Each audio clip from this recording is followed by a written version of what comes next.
Welcome to Paradigm Playbook, the podcast on the business of sports. With 50 plus years of experience, Steve Cook shares insights weekly, featuring top playmakers shaping the industry. Get ready to script your next play. Now, here's your host. Welcome to Paradigm Playbook. Thank you for joining us this week. I'm your host, Steve Cook. I'm along here with my guest, Dean Altis. And Dean and I met through Third Level Consulting. We're both involved in the sports business as owners, buyers, consultants. So we do a little bit of things. So we're going to kick this around. Dean, welcome. Thank you for being here. Thanks so much. I'm super excited to be here. Little nervous, but super excited. Good. We'll tell you right now, there's nobody listening. Or there's thousands of people listening. We don't know. It's all the same. Before we go in, do you want to give a brief introduction of your background just so people can get to know you? Sure. So I have been a gymnastics club owner for over 25 years and love the sport of gymnastics, but was not a particularly good gymnast myself, but really fell in love with the sport and really caught the coaching bug when I was in high school. So started coaching in high school. When I went to college, I started coaching. At that point in my life that I developed a passion, not just for the coaching side, but also for the business side. My whole life is really centered around the sport. I met my wife. We were both coaching at a competition that I was hosting. And so it's just been a part of my life this whole time, and started with the purchase of one existing club for the start of my career and grew to 3 locations and then expanded even beyond that to, I also co-own a fitness center. I do some real estate investing, and that whole journey, Third Level Consulting was a part of through my expansion and sales and all of that. And it was that journey that then brought me to, I would love to have a same impact that the people at Third Level Consulting had on me. I'm hoping to have that on other business owners in their careers. Yeah, I'm sure you will, and I'm sure you already have. So you're an East Coast guy, right? I am. I grew up in New York City and then went to upstate New York for college, and then Which was school?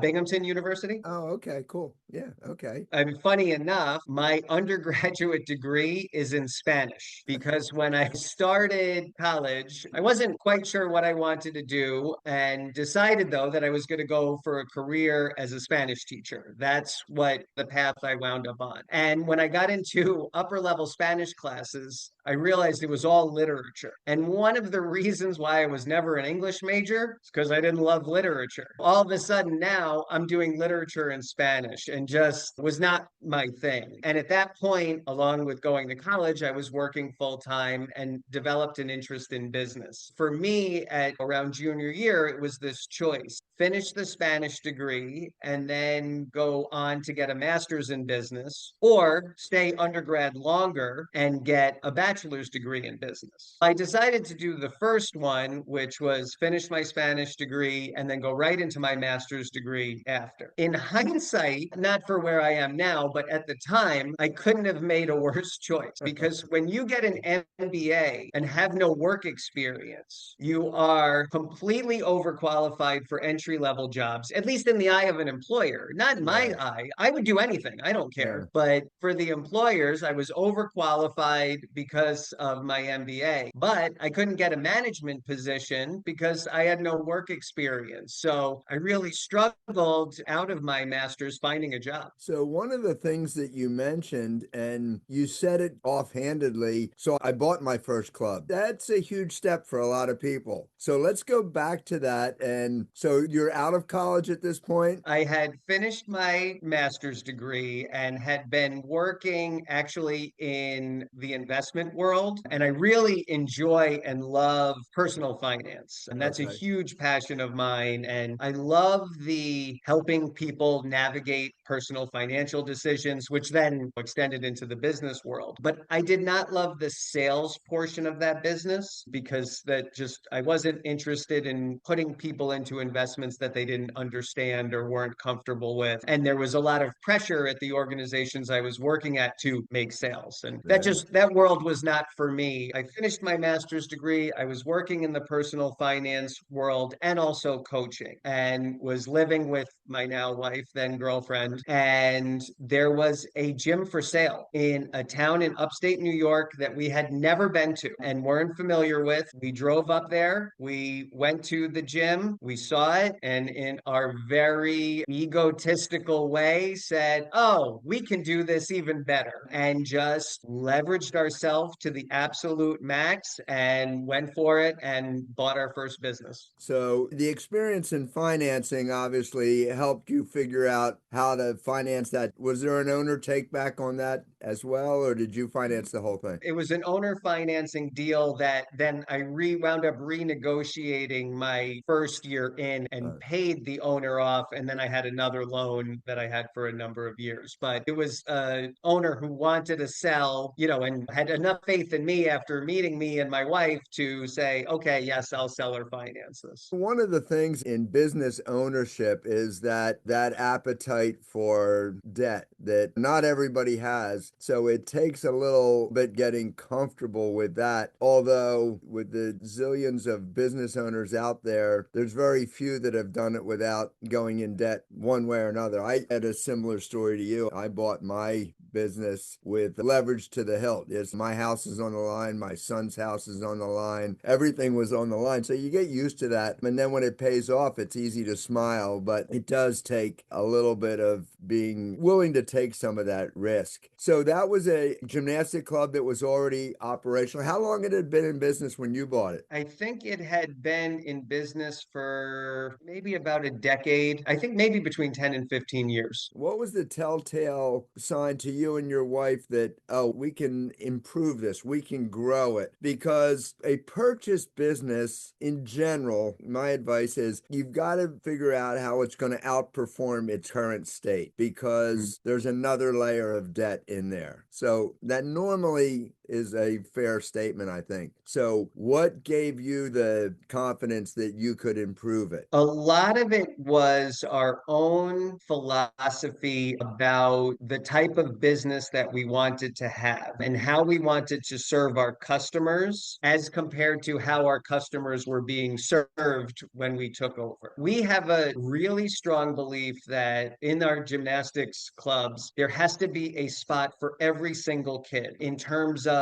whether they are good at gymnastics naturally, not good at gymnastics, love the sport, but are not good at gymnastics, older or just starting gymnastics, or a super young hotshot, the next, national champion. And the other thing that was super important to us is every one of those kids in our eyes was equal. Meaning, if we had a 14-year-old who was just brand new but really wanted to learn, they were just as important to us as that awesome little 8-year-old that you knew could be a high-level gymnast. And especially at the time we purchased, I think there was an older school mentality that there were owners who were looking at, oh, only the best athletes and everything else will follow. And maybe their teams did well, but their business suffered because of it. So it was very clear to us that we could serve our customers and their families through that philosophy that we just believed in. Most of the time, if you go into a sports business thinking I can coach the previous owners, you end up putting too much time into the secondary things. So most improvements, most scalable businesses are done with either process, hospitality, customer service, or marketing, where you're going to get, instead of just getting the top 5% of the kids that are interested in gymnastics, you're going to attract the kids that have never tried gymnastics before, and you're going to get a different clientele. And with that, it's relatively, and I don't want to make it sound easy, but it's relatively easy. We had a similar thing. Mine is a baseball facility, and there's a lot of places that said, I can help you get a college scholarship. And our goal was always, if you're 7 years old, I want you to play long enough that you can eventually play on a big field. And that was it. That was the only thing we did. A similar approach to yours in that I call it customer service, but it is hospitality. I like and I don't know who said it, it's a whole lot easier to retain customers that are smiling. I've always liked that statement. So that original club, do you still own that club? Not that one. So my journey was I purchased that one back in 2001.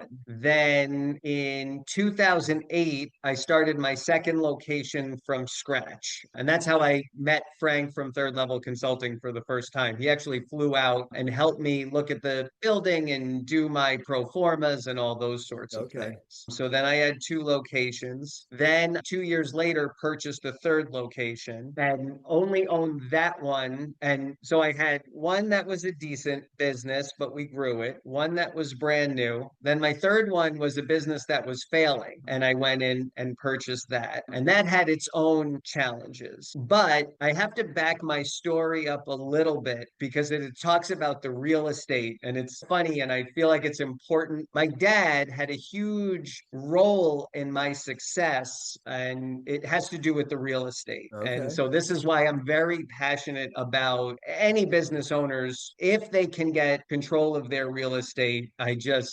implore them to do anything they can. But when I first bought my first business, although yes, I wanted to serve every customer and every child I could, I also had these big dreams of developing upper level athletes and Mhm. elites and all of this. And I did not love the facility itself. It wasn't the right size. It didn't have the right equipment. It didn't have the right layout, all for me to do this. And my dad, who was an attorney, who was involved in business consulting his whole career, said, "You have to buy this building. You have to buy this building." No, dad, no, dad, no, dad, no, I'm not doing it. It doesn't have in-ground pits. I need this. I need a longer tumble track. I need this. I need that. And he goes, "You have to do it. You have to do it. You have to do it." And I did. Ultimately, I leased the building for 5 years and I bought that piece and then I bought the building. Every success I had from that point on and everything I was able to do because I owned that real estate and had that collateral. So what happened was after I bought my third location, there was a fourth that I owned the real estate for my first location. I owned the real estate for my second location because of the first location. Third location, I did not. Then a fourth location came up with the real estate. And so because I didn't own that real estate, I sold that third location and then bought my fourth one on the same day. So I had a That's the closing for the, story I was going to get into. So you yep, sold a business and bought a business on the same day. same day, went from one closing to another. I can't even imagine how the money moved on that one. That's Um, fascinating. We had to have all our ducks in a row for the purchase that had nothing to do with the sale of the third one. They really were just completely separate things. Just a offhand question, which is more nerve-wracking, signing that first huge mortgage or standing up to talk in front of 500 people? Talking in front of 500 people, 100%. I remember going to closing on mine, and I'm with you on the real estate thing. It's like the owner wanted to sell me the business and rent me the building. And I said, if I can't buy the building, I'm not buying it. And it's a large building and it was expensive. And it's like every cent I had. And I go to closing, and somehow my attorney had miscalculated, and I was $30,000 short on the purchase. And I was really nervous and upset. And I remember them saying to me, said, listen, we'll give you an hour. Don't worry about it. And I just said, okay, how am I going to come up with $30,000 in an hour? And it was a lesson that I said, you know what? If you want something badly enough, you do things because you'll find out who believes in you, and you can get people that help you. And financing is not as hard as us novices make it sound. It's just moving another asset to get you there. I assume from the beginning, it's building equity that then has a compound effect that goes from one business to another. Yeah. And to your point about the appetite for risk, is when we started to see some success, I didn't want to get like too big for my britches. So what I had started to do was I reached a certain point where I said, okay, this growth is enough for this stage of my life. And I want to grow the businesses that I have, but I don't want to extend myself yet into other things. And I was very aggressive now paying off all of that debt at that point. And even in my personal life and my home mortgage really was aggressive. So I was super risky and it paid off. And then I am not risky in any other part of my life because of that. And that has served me well, that philosophy that I never thought, oh, I'm just going to keep going. And again, I know there are people philosophically who disagree with me, and there are probably people who are wealthier because they have that appetite to keep going and keep going. And I don't fault them for that. But I think, like, for me and for probably other people out there, there is a point where it's a time to say, enough for this stage. Let me get all my ducks in a row. And then if I want to expand again later on, in whatever it is, you can do it. And so that's been really important. And then back to my dad for a second, one of my regrets is, although my dad did get to see me buy the building, he didn't see all of my acquisitions and the success that followed. My dad was much older when he had me. My dad was 60 when he had me. Right. And he lived a great life and he lived into his 90s. But when we were really having the bulk of our success, my dad developed dementia. It was crazy. We had 3 businesses. We were caring for my dad in our house, and we had newborn children. My wife is really the saint in all of this. She handled everything. But I never got to say to my dad, oh, you were right about that first one. He knew he was right because he saw me buy it. But Yeah. I still wish I could have said those words to him. It's one of my big regrets is that I couldn't say that. I'll tell you now, I'm sure he heard it. You mentioned that he was an attorney, but did he have a connection to real estate? Was he a real estate attorney? He was a real estate and business attorney. He was Okay. both. So up to 4, back to 3. We have 3 gyms. Have you since sold all of them, or do you own any of them? So I still co-own one gymnastics center, and that is the one that I acquired most recently. So what happened was right around 2018 or so. So a couple years before COVID, along with the gymnastics centers, I also partnered in a fitness center. So I co-own a World Gym franchise, and I had some estate investments as well. And it was just getting to be a lot for just me to handle. And I was still coaching full time and doing all of that. And we wound up moving to be closer to family because we had young kids. So I was commuting. My shortest drive to one of my gyms was an hour and 20 minutes one way. So it was just a crazy time in life. And I realized I was overextending myself. So I had started to take on or to make some ideas in my brain about what I was going to do. So I sold one of my locations off in 2018-19. A parent of one of the gymnasts purchased that one. For my original location, I had a longtime manager who had always been interested in ownership, but really didn't have the means to do it. And I created a structure for her to buy in. And the original plan was she was going to buy in for 5 years, and then she would have been owner for 5 years and then bought the rest of the business after that point. So we started that in 2018. And my third location, the one I still own, the manager, who's still to this day a close friend of mine and now partner, she really always ran the business like it was her own, but at the time she didn't want to become an owner. I sold one location, took on a partner who was my manager in the second, and then started to have conversations in my third location about my manager becoming a partner. And COVID hit and just brought everything to a screeching halt March 14th, 2020. And so at that point, I wasn't sure what to do or where I was going to go. And going back to this whole thing about consulting,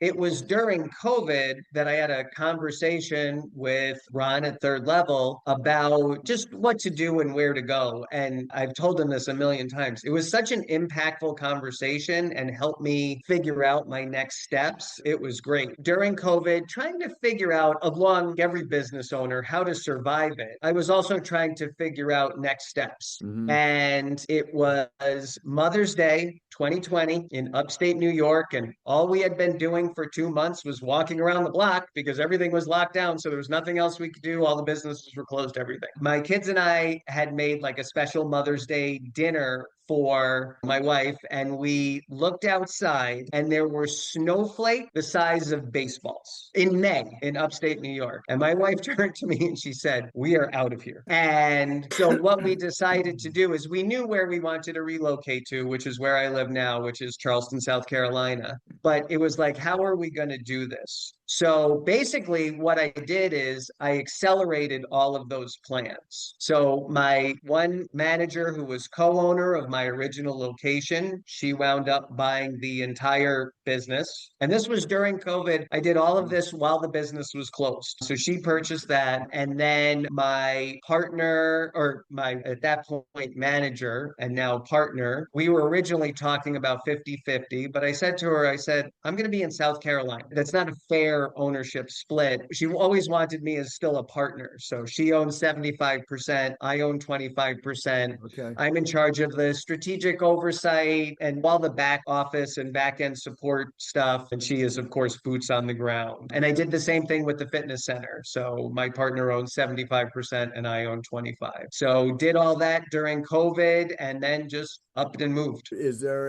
an itch to buy or start one in South Carolina? So I don't have an itch to buy or start one, but that is because the itch has been scratched by the consulting and valuation and brokerage work. When I first moved and we got through the closings and knew the businesses were going to come back. So this was like September, October of 2020. Although we weren't back fully at that point, I knew we were going to be okay and everything was going to work. And those first, like that first year afterwards, I was a little bit lost. And I was, at that exact moment, I was semi-retired and I was embarrassed by that. I couldn't even say it out loud because my whole identity had been this business owner and so busy all the time. And that's what I had to talk about and all the things. And I really struggled. And again, to my wife's credit, she said, "Why don't you reach out and do consulting work for Third Level?" Reached out, and I just love what I'm doing now. Like I said, my driving force is, can I have that same impact, I hope, on clients that consultants had on me? So no itch to open my own business, but love what I'm doing now. And part of it, because like my partner in New York, we speak every day and we're still the closest of friends. And the person who bought out my original location, I would say I talk to once or twice a week, and we're still the closest of friends. And so I also get that enjoyment and that part of the itch scratched as well. I had been working with people opening gyms all the time. I was on the equipment side of it, but I learned the rest of it pretty quickly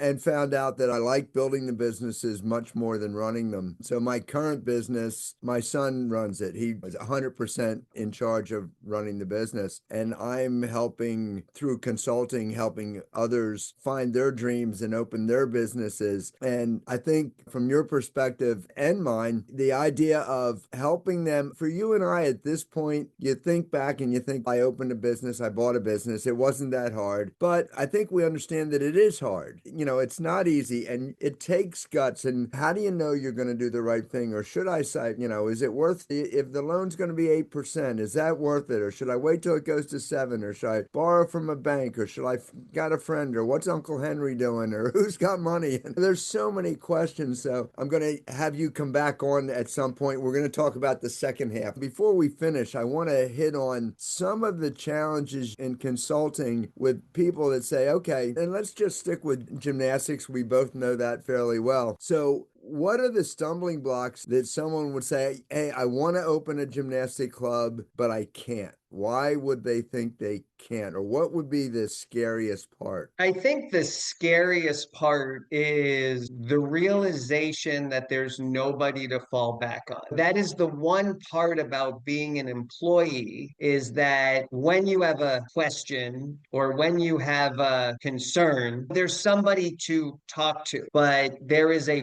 fear. And I remember feeling, again, I was 23, and although the ego that I could do anything anything I wanted. I also had a ton of fear. The day before our first day of operations, I remember thinking, I don't know if I can do this. What did I sign up for? Mm. Who do I ask this question to? And at that point, besides my wife and I talking about things, I didn't really have anybody to ask those questions. So I think having a team and that support behind you is so important. And that helps that mental hurdle that you're talking about. And I actually think that's the biggest hurdle. I think you need someone that says, yeah, you can do this. You and your wife, I had my wife that when they told me I had to come up with $30,000 in an hour, she just looked at me and said, you can do this. So that sticks with me. But you also have people in your life, and everybody does, that say, what are you, crazy? You know, it's like, I remember I'm borrowing over $1 million and people say, what are you thinking? You're going to owe somebody $1 million? That's ridiculous. So you're going to have those people. You're going to have the detractors that tell you're crazy. And so you as an entrepreneur have to have the right mix of, I can do this, and enough reality check to say, okay, I got to listen to them, but don't listen to them. I think it's really difficult, more difficult than people think. Oh, yeah. One of the things that I also realized through all like decisions is, and I've tried to, because you were saying before, how do I know if this is the right time or if this is the right interest rate, or should I wait for this or should I do? And the reality is you can only make decisions with the information you have at that time. And you have to be at peace with that. Even if you look back in a year and you go, oh, well, now with hindsight, I see that was wrong. Or now with hindsight, I see that was right. But it's always easy to look back with hindsight. So you have to have a little confidence to know, okay, this is the information I have. I'm going to make this decision and stick with it. As consultants, we don't pretend to answer the questions for people, but we help them gather the information so they can make an informed decision. But ultimately, they have to be comfortable with that decision. But I want to get you back on. I want to talk about, okay, we've made the decision. We're going to start the business. Now, let's go through the points, the business plan, the growth and all that. And then we still have to say, okay, I'm going to exit this. And you were forced into some changes because of COVID, but everybody else, hopefully that won't happen again. We'll have a little bit more time to foresight and think it out. And how can we help people get their thoughts together so the business makes the most sense, that when they have a professional valuation of that business, it's going to look right because they treated it right. So I think that's Right. a whole nother discussion that we can dig into. Yeah, that would be great. And even just I was meeting with a client this morning and they're trying to decide what's the right time and when. And some of it's personal related, some of it's business related. And I said, well, look, here's what you have to do for the business. And this is the right step to do for the business. If you don't want to sell, it'll still put you in a good Yeah. position. And if you do want to sell, it's going to make your business very attractive. And that's the kind of decision making that I enjoy. And she said, oh my gosh, you just gave me so much clarity on that. And I'm like, boom, successful meeting. That's all I want to hear. If somebody in our audience just wants to reach out without bothering you, but would like to touch base with an email or a text, what's the best way for someone to reach you with a message? Best way is really just probably email. Email's great. So it's daltis1229@gmail.com. So the first letter D, my last name Altis1229@gmail.com. And if that doesn't work, Dean can be reached through Third Level Consulting too. And anybody at Third Level knows Dean and will be able to find him and track him down for you. But 100%. Dean, thank you so much for coming on. This has been exciting. There's so many other questions, but I promise I'll give you a little break and then I'm going to reach back out, get you back on here, and we're going to talk about some other topics. Yeah, this was great. I would love to do it. Happy to come on anytime. Thank you, Dean. We'll talk soon. Have All a right, good thanks, day. Steve. Thanks for tuning in to Paradigm Playbook.